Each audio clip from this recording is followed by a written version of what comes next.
విజయవాడ వరద సహాయక కార్యక్రమాలలో భాగంగా విజయవాడ 56వ డివిజన్ పాత రాజేశ్వరిపేటలో కొత్త మసీద్ రోడ్ నందు పర్యటించి ప్రభుత్వం వరద బాధితులకు అందిస్తున్న నిత్యావసరాల పంపిణీని పరిశీలించారు. రాష్ట్ర బీసీ సంక్షేమ చేనేత శాఖ మంత్రి సవితమ్మ ఫైర్ ఇంజన్లతో ప్రభుత్వమే ఇళ్లని షాపులను శుభ్రం చేస్తుందని బాధితులకు తెలియజేస్తూ ప్రభుత్వం అన్ని విధాల అండగా ఉంటుందని భరోసా కల్పిస్తూ శరవేగంగా జరుగుతున్న పారిశుద్ధ పనులను పరిశీలించారు. ఈ కార్యక్రమంలో డివిజన్ టీడీపీ నాయకులు ఎంఎస్ బేగ్, సుబ్బారావు తదితరులు పాల్గొన్నారు. సుదీర్ఘ రాజకీయ చరిత్ర కలిగి 40 సంవత్సరాల పైగా ప్రత్యక్ష రాజకీయాల్లో ఈ రాష్ట్రం కోసం పనిచేసినటువంటి చంద్రబాబు నాయుడు గారు పారదర్శకత, సచ్ఛలత, అదేవిధంగా ఈ రాష్ట్రానికి కావాల్సినటువంటి సంక్షేమం ఇవన్నీ కూడా పూర్తి స్థాయిలో నెరవేర్చి వాటికి మార్గదర్శకంగా ఉన్నటువంటి వ్యక్తి మీద సంవత్సరం క్రితం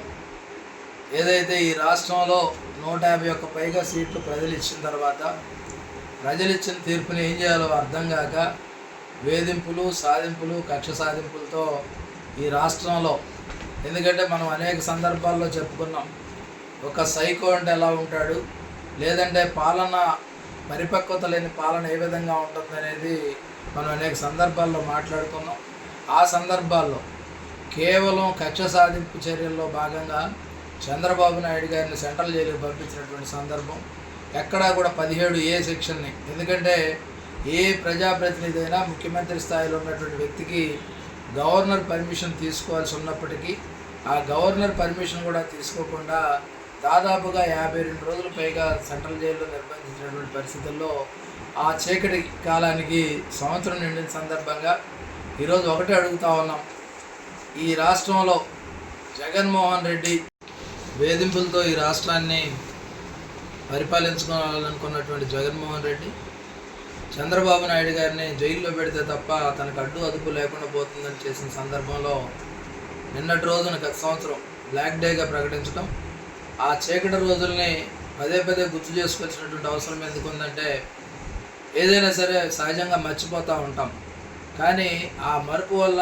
కొన్ని ఇబ్బందులు ఉన్నాయి. అందుకనే పదే పదే గుర్తు చేసుకొని రాబోయే రోజుల్లో ఈ రాష్ట్రాన్ని ఏ విధంగా బాగు చేయాలి, అదేవిధంగా సైకో పాలన నుంచి ఏ విధంగా విముక్తమైన తర్వాత ఈ రాష్ట్ర అభివృద్ధి కోసం ఏ విధంగా పరితపిస్తూ ఉన్నారనే విషయాలన్నింటినీ కూడా గుర్తు చేసుకోవడం కోసం ఆ చీకటి రోజుని తిరిగి గుర్తు చేసుకుంటా ఉన్నాం. ఈరోజు చంద్రబాబు నాయుడు గారు, ఎందుకంటే చంద్రబాబు నాయుడు గారి మీద వైఎస్ రాజశేఖర రెడ్డి గారు కానీ వైఎస్ విజయమ్మ గారు కానీ దాదాపు 23 కేసులు, 8 ఎంక్వైరీలు, ఏదో మంత్రి ఉపసంఘాలతో కూడా ఎంక్వైరీ చేసి కొండంతో ఎలుకను పట్టాలనుకుంటే ఎలుక లేదు, కొండ లేదనే చందంగా అనేక ఆరోపణలన్నీ కూడా ఆయన మీద చేసిన ఆరోపణలన్నీ కూడా నిర్వీర్యం అయిపోవటం. ఈరోజు చంద్రబాబు నాయుడు గారి కోసం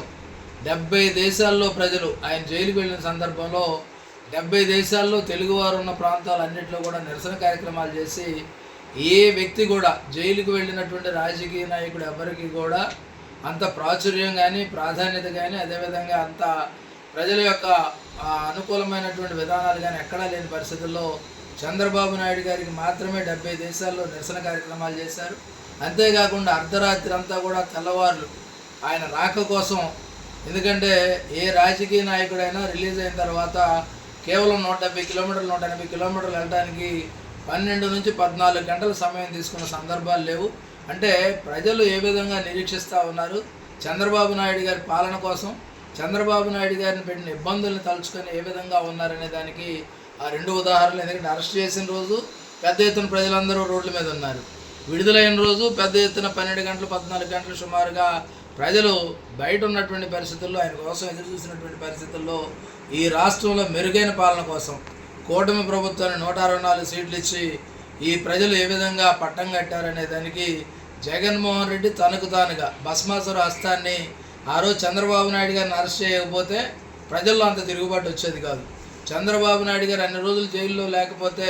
జగన్మోహన్ రెడ్డి వికృత క్రీడలో ప్రజలకు తెలిసేవి కావు. ఇలాంటి పరిస్థితుల్లో చంద్రబాబు నాయుడు గారు ప్రజాస్వామ్యాన్ని రక్షించిన దినంగా చంద్రబాబు నాయుడు గారే కాదు ఈ రాష్ట్ర ప్రజల విముక్తి దినంగా కూడా దీన్ని ప్రకటించాల్సినటువంటి పరిస్థితి ఉంది. తప్పకుండా ఈ రాష్ట్రం కోసం, ఎందుకంటే మనం చూస్తూ ఉన్నాం గత 10 రోజుల నుంచి చంద్రబాబు నాయుడు గారు సీఎం ఆఫీసుని, ఎందుకంటే ముఖ్యమంత్రి ఆఫీసుని సైతం విజయవాడ కలెక్టరేట్లో పెట్టుకొని సింగనగర్ కానీ, పైకాపురం కానీ, రాజరాజేశ్వరపేట కానీ ఆ ప్రాంతాలన్నింటినీ ఆయన స్వయంగా పర్యవేక్షిస్తూ సహాయ కార్యక్రమాలు చేస్తూ ఉంటే ఇలాంటి వ్యక్తే కావాలి, ఈ వ్యక్తి కోసమే అంత ఎదురు చూసామని ప్రజలందరూ పెద్ద ఎత్తున చెప్పుకుంటా ఉన్నారు. సహాయ కార్యక్రమాలు జరుగుతూ ఉన్నాయి. అదేవిధంగా చంద్రబాబు నాయుడు గారు కూడా దిగ్విజయంగా ప్రజలు నిలిపినటువంటి నమ్మకాన్ని, విశ్వాసాన్ని కొనసాగిస్తూ ఉన్నారు.